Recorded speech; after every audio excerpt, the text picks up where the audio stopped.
his hand, and a beard that looked as though it were actually growing from his cheeks rather than pasted on, he clearly meant to pass himself off as a shepherd. At his side stood an enormous dog, shaggy, quite like its master, and grey. The ladies that surrounded him, however, paid no heed to the beast. Hanging upon his arm, Queen Isabella of Spain battered her eyelids, and little Miss Muffet appeared right at home, dimpling up at the man who, beneath his whiskers, was not unattractive. Quite the opposite. Kitty dragged her attention away. "Are you acquainted with him, then?" "He and your brother Alexander hunted together at Beaufort years ago." "Why, my dear? Would you like an introduction?" The dowager purloined a glass of champagne from a passing footman with all elegance, but her eyes narrowed. "And risk covering my gown in dog hair? Good heavens, no." "Kitty, I am your mother. I have seen you sing at the top of your lungs while dancing through puddles. This hauteur you have lately adopted does not impress me." "Forgive me, Mamma." Kitty lowered her lashes. The hauteur had, however, saved Kitty from a great deal of pain. Pretending hauteur, she allowed herself to nearly believe she did not care about the ever-decreasing invitations and calls, the cuts direct, the occasional slip on the shoulder. "Naturally, I meant to say, please do make me an introduction, for I am hanging out for an unkempt gentleman with whiskers the length of Piccadilly to sit at my feet and recite poetry about his sheep." "Don't be vulgar, dear. The poor man is in costume, as we all are." As they all were.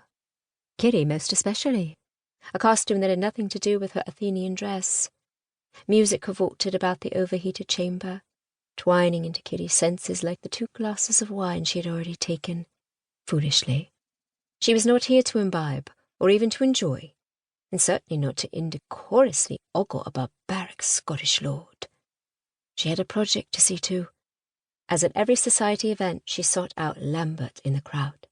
He lounged against a pilaster, an open box of snuff on his palm, his wrist draped with frothy lace suitable to his Shakespearean persona.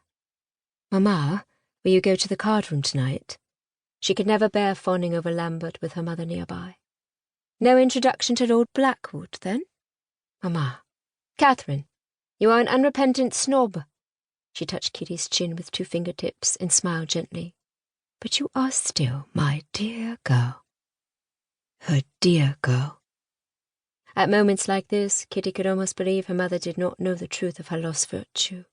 At moments like this, she longed quite desperately to throw herself into her mother's arms and wish that it all go back to the way it was before, when her heart was still hopeful and not already weary from the wicked game she now played.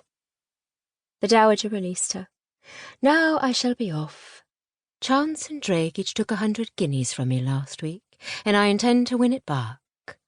Kiss my cheek for luck." "I will join you shortly." Kitty watched her mother go in a cascade of skirts, then turned to her quarry. Lambert met her gaze. His high, aristocratic brow and burnished bronze hair caught the candlelight dramatically. But 2 years had passed since the sight of him afforded her any emotion except determination, since he had taken her innocence and not offered his name in return, since he had broken her heart and roused her eternal ire. She went toward him. "Quite a lot of skin showing tonight, my dear." His voice was a thin drawl. "You must be chilled. Come to have a bit of warming up, have you?" He sniffed tobacco dust from the back of his hand.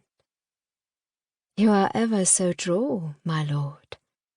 Her unfaltering smile masked bile behind it. She had once admired this display of aristocratic ignobility. A naive girl seeking love from the first gentleman who paid attention to her. Now she only sought information, the sort that a vain, proud man in his cups occasionally let slip when she cajoled him sufficiently, pretending continued adoration in the face of his teasing. That pretense, however, had excellent effect. Through months of careful observation, Kitty had discovered that Lord Lambert Poole practiced politics quite outside the bounds of legal government. Once she'd found papers in his waistcoat with the names of ministry officials and figures, numbers with pound markings. She required little more information to make his life in society